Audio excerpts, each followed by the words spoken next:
महाराष्ट्र के जलगांव में वरणगांव की आयुध निर्माण फैक्ट्री अब अपने अलग तरह के तोपों के निर्माण के लिए जाने जाने वाली है और इसी की शुरुआत तब हुई जब शुक्रवार शाम 7 बजे बस स्टैंड के पास T-55 तोप का लोकार्पण किया गया। सौरभ कुमार के हाथों से हुए इस लोकार्पण के बाद ये बताया जा रहा है कि यह तोप T-44 का विकसित रूप है और इसकी बनावट रशियन टाइप की बताई जा रही है। 1971 में हुए भारत पाकिस्तान की लड़ाई में T-44 तोप का बहुत अहम रोल रहा है। लोकार्पण के दौरान वहां फैक्ट्री में बहुत सारे अधिकारी उपस्थित थे एवं इस तोप के निर्माण ने भारत को एक नई शक्ति प्रदान की है। इस बात का फख्र उनकी आंखों में दिखाई दे रहा था। वरणगांव से सुरेश महाले की रिपोर्ट, इंडिया अब तक न्यूज के लिए।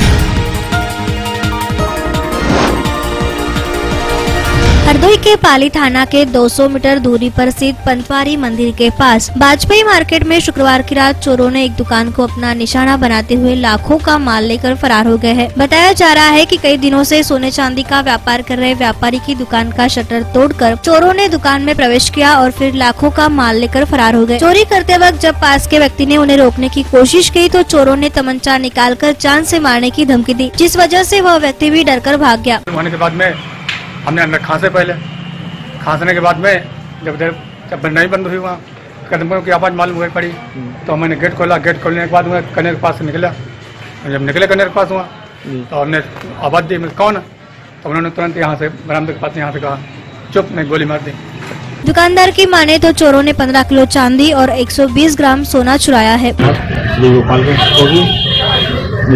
दुकान पर सुबह हमें जो है 6:45 पर सूचना मिली कि दुकान का शटर टूट गया है। मौके पर आकर देखा तो लगभग जो है चांदी 15 किलो चांदी और सोना लगभग सोने का सामान 120 ग्राम चोरी हो गया है। पुलिस के होते हुए इस तरह की चोरी हो जाना दिखाता है कि चोरों को पुलिस से कोई डर नहीं है। फिलहाल पाली पुलिस ने सुबह मौके पर पहुंचकर जांच कर कार्रवाई शुरू कर दी है, लेकिन एक बार फिर पुलिस की कार्यशैली पर सवालिया निशान उठना शुरू हो गया है। फिलहाल पाली पुलिस ने सुबह मौके पर पहुंचकर जांच कर कार्रवाई शुरू कर दी है, लेकिन एक बार फिर पुलिस की कार्यशैली पर सवालिया निशान उठ रहा है। हरदोई से लवी खान के साथ उस्मान अली की रिपोर्ट, इंडिया अब तक न्यूज के लिए। मामला हरदोई जिले का है, जहां एक होटल की आड़ में क्लिनिक का काला खेल खेला जा रहा है और लोगों को बेवकूफ बनाते हुए जनता की सेहत के साथ भी खिलवाड़ हो रहा है। बताया जा रहा है कि हरदोई के पूजा होटल में चल रहा क्लिनिक मासूम जनता का इलाज का झांसा देकर लाखों रुपए की ठगी करने का काम कर रहा है। लोग मानते हैं कि अब हरदोई में सीएम योगी के दावे और वादे खुलेआम फेल हो रहे हैं। हरदोई के युवा डीएम पुलकित खरे भी हरदोई की गंभीर समस्याओं पर आंखें मूंदे बैठे हैं। आपको जानकारी देते हुए चलें कि हरदोई में एक ऐसा होटल है जो अवैध कारनामों का अड्डा बना हुआ है, जहां पर अवैध रूप से बिना रजिस्ट्रेशन क्लिनिक चल रहा है। यहां हो रहे अवैध काम को जब एक मीडिया के कैमरे ने उजागर किया तो इस होटल के मालिक आग बबूला हो गए और उसके बचाव में जिले के सारे नेता भी आ गए। यह होटल कोई और नहीं बल्कि शहर का सबसे पुराना होटल पूजा होटल है, जहाँ पर होटल की आड़ में कई गलत काम किए जाते हैं, जिसका एक उदाहरण है कि होटल की आड़ में अवैध क्लिनिक चलाया जा रहा है। इस अवैध क्लिनिक पर लोगों को खुलेआम ठगा जा रहा है। यहाँ के डॉक्टर वासुदेव, जिनका कोई पता ठिकाना नहीं है, वो यहाँ हजारों जिंदगियों से खेल खेल रहे हैं और अपने आप को गठिया, नशा मुक्त तथा अन्य कई बीमारियों का विशेषज्ञ बताते हैं, जिसका कोई पता ठिकाना न हो उस पर लोग कैसे भरोसा कर सकते हैं। इस मामले में जब जिले के स्वास्थ्य विभाग के आला कमान CMO मयंक चौधरी से पूछा गया तो उन्होंने भी अपने हाथ खड़े कर दिए और मामले को सुनकर दंग रह गए। उनका कहना है कि ऐसे लोग जनता को ठगने के अलावा और कोई काम नहीं कर सकते हैं। अब आप ही सोचिए, जब अधिकारी ऐसी बात करेंगे तो कार्यवाही कौन करेगा। के अंदर मेडिकल चल रहा है, ये किस तरीके से मेडिकल चल रहा है, क्या है पूरा मामला? अब देखिए, अब आपने अभी हमको अभी बताया है, इसकी हम जांच करवाते हैं, देखो क्या इस चीज में क्या अनियमितता है सर। इस संबंध में इसके बाद फिर कार्रवाई होगी। आपके पास सर इस संबंध में कोई रजिस्ट्रेशन है क्या इस टाइप की फर्म का? डॉक्टर वासुदेव, अमूमन इन लोगों का रजिस्ट्रेशन नहीं होता है। अच्छा, बिना रजिस्ट्रेशन इसको देखना पड़ेगा क्या स्थिति है। कहीं न कहीं यह बात घुसखोरी की ओर भी इशारा करती है। आप खुद ही समझ सकते हैं कि ये काम बिना किसी सरकारी अधिकारी और पुलिस की मदद के नहीं चल सकता है। फिलहाल लोग जिले के डीएम पुलकित जी से गुहार लगा रहे हैं कि जिले में पूजा होटल समेत अन्य होटलों में जो भी गलत काम हो रहे हैं उन पर पाबंदियां लगाने का प्रयास करें। हरदोई से लवी खान की रिपोर्ट, इंडिया अब तक न्यूज के लिए। मिर्जापुर जिले के मढ़ियान थाना अंतर्गत राजगढ़ पुलिस चौकी क्षेत्र के इंदिरा नगर राजगढ़ चुनार मार्ग में हुई दुर्घटना में एक व्यक्ति की दर्दनाक मौत हो गई। मौके पर मिली मोटरसाइकिल से युवक की शिनाख्त हुई है। प्राप्त जानकारी के अनुसार युवक अपने नानी के गांव से शुक्रवार की रात 7 बजे अपने घर के लिए निकला था। तभी रास्ते में राजगढ़ चुनार मार्ग पर यह दुर्घटना हो गई। शनिवार की सुबह 11 बजे राहगीरों की सूचना पर राजगढ़ चौकी प्रभारी अभयनाथ सिंह यादव मौके पर पहुंचे और मौके पर पहुंचकर शव को राजगढ़ चौकी भिजवाया तथा परिजनों को भी सूचना दी। शव को कब्जे में लेकर पोस्टमार्टम के लिए भेज दिया गया। मिर्जापुर से संदीप सिंह के साथ राजगढ़ से राजेश प्रजापति की रिपोर्ट, इंडिया अब तक न्यूज के लिए।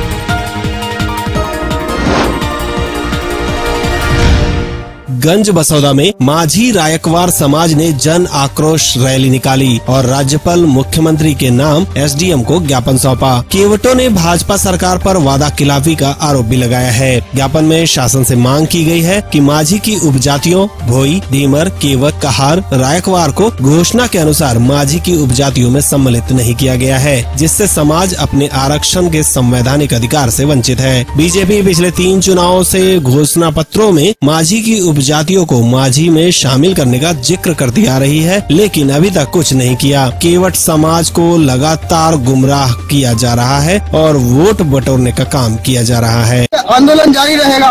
और दूसरा, हमने एक हमारी समाज एकात्म यात्रा भी शुरू की है।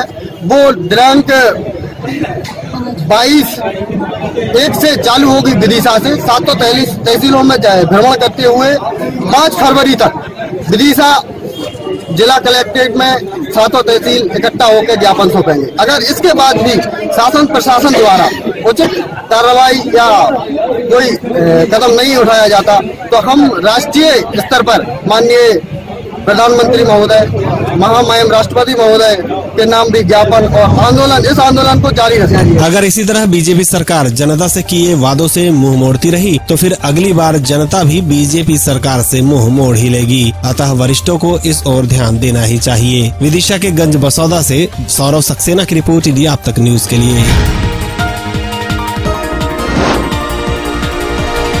महू के सरकारी अस्पताल में डॉक्टर रिश्वत ले रहे हैं, ऐसी चर्चा लोगों में आम हो रही है। बताया जाता है कि महू में सरकारी अस्पताल के डॉक्टर एबॉर्शन के नाम पर पैसा ले रहे हैं। पीथमपुर से एक महिला महू के सरकारी अस्पताल चेकअप करवाने पहुंची थी, जहां डॉक्टर ने पेशेंट को बुलाया और कहा कि आप जो दवा लाए हैं वो काम नहीं करेगी। मैं जो दवा दूंगी वह दवा काम करेगी, लेकिन उसके आपको 500 रुपए देने पड़ेंगे। अगर आपके पास पैसे नहीं है तो हम आपका इलाज नहीं कर सकते। जिसके चलते पेशेंट ने अस्पताल के अधिकारी हंसराज वर्मा को एक निवेदन दिया, कहा कि हम गरीब हैं और हमारी सहायता की जाए। मेरा नाम है स्वाति वर्मा। कहाँ से आए आप? मैं कुड़ानी से आई हूँ। अच्छा, मऊ सरकारी हॉस्पिटल में जो आप आए हैं तो क्या कारण है, क्या हुआ यहाँ पर आपके साथ? मैं आई थी यहाँ पे इलाज करवाने के लिए। तो किससे मिले थे आप? नीला चौराहा से। हाँ। क्या हुआ था? वो मैडम के पास इलाज करवाने आई थी, पर वो मैडम ने अभी काट ली थी। तो उनके हम गए थे तो उनके पास तो वो बोल रही थी कि गोली दवा देंगे, तो गोली दवा के अलग से पैसे देंगे। अगर अस्पताल ऐसे गरीबों से रिश्वत लेगी तो गरीब कहाँ जाएंगे। देखना है कि डॉक्टरी का पेशा इस तरह से डॉक्टर कब तक और कैसे बदनाम करेंगे और आखिरकार कब इन रिश्वतखोरों पर कार्रवाई की जाएगी। हाँ, मुझे एक लिखित में अभी कंप्लेन मिली है। ये स्वाति नाम का एक पेशेंट आई थी और उसने जो है डॉक्टर रीना चुरिहार को दिखाया था। डॉक्टर रीना चुरिहार ने 500 रुपए की डिमांड करी थी उससे। ऐसा मेरे पास में अभी एक रिटन कंप्लेन आई है। तो सर, इस पे किस तरह की कार्रवाई की जाएगी? क्या आप कुछ करना चाहेंगे या क्या होगा इसका? इसके विषय में मैं उच्च अधिकारियों को ये जो शिकायत है ये प्रेषित कर रहा हूँ और किसी भी तरीके की जो भी कार्रवाई हुई वो उच्च अधिकारियों के। तो सर, ये हमेशा इस तरह के चलते रहेगा क्या यहाँ पर? नहीं, ये तो खैर अभी हम कार्रवाई करेंगे। अभी इंक्वायरी होगी इसके बारे में और अपने ऑफिसर्स को इन्फॉर्म करेंगे। मध्य प्रदेश के महू से मोना पटेल की रिपोर्ट, इंडिया अब तक न्यूज के लिए।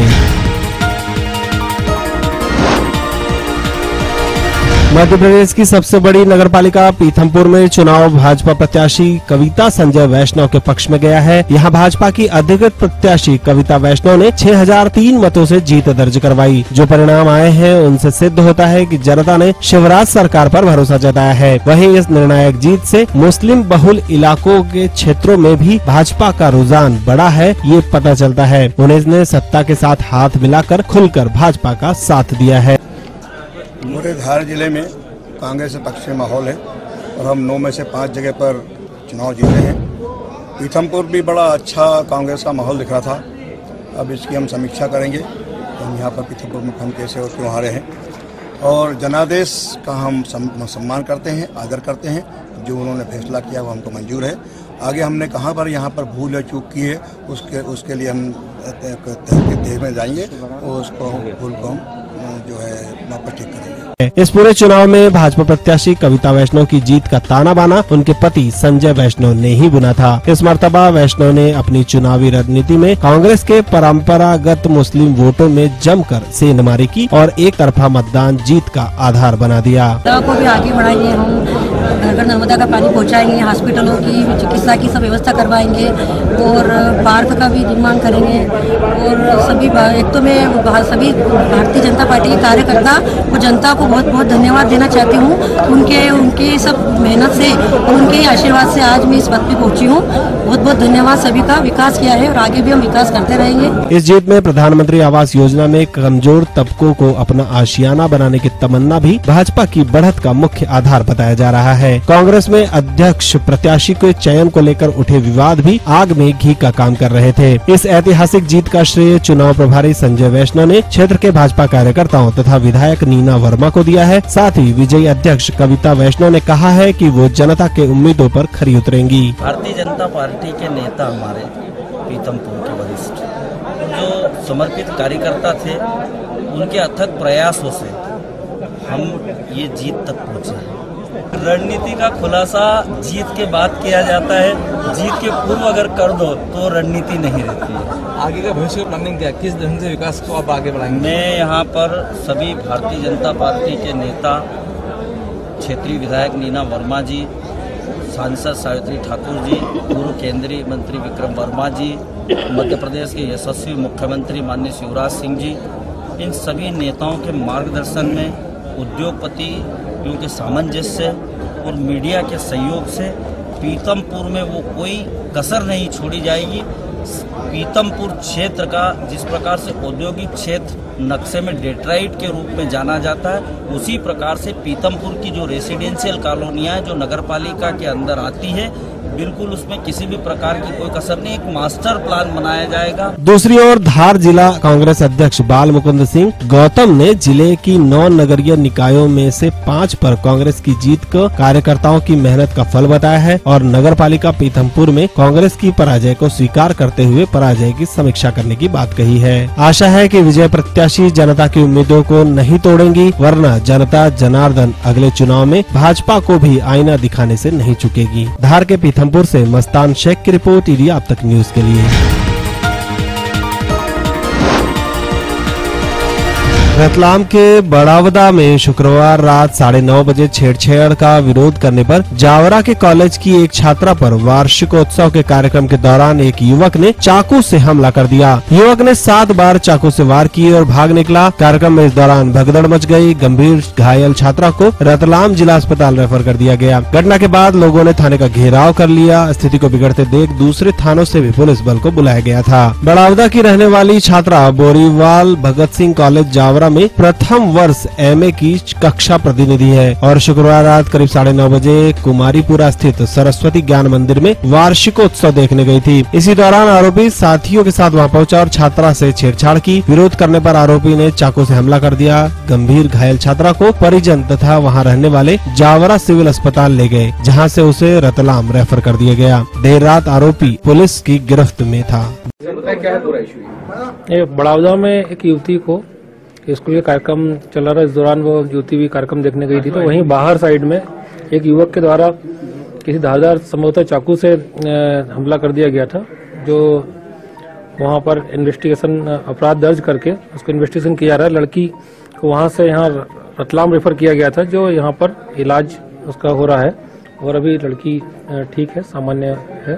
बताया जाता है कि हमला करने वाला आरोपी आपराधिक पृष्ठभूमि से जुड़े नाहरू पटेल का भांजा है। नाहरू पर तत्कालीन भाजपा जिला उपाध्यक्ष जितेंद्र हिंगड़ के भाई सुनील की हत्या के मामले में भी केस दर्ज है। रतलाम से अशोक परमार की रिपोर्ट, इंडिया अब तक न्यूज के लिए।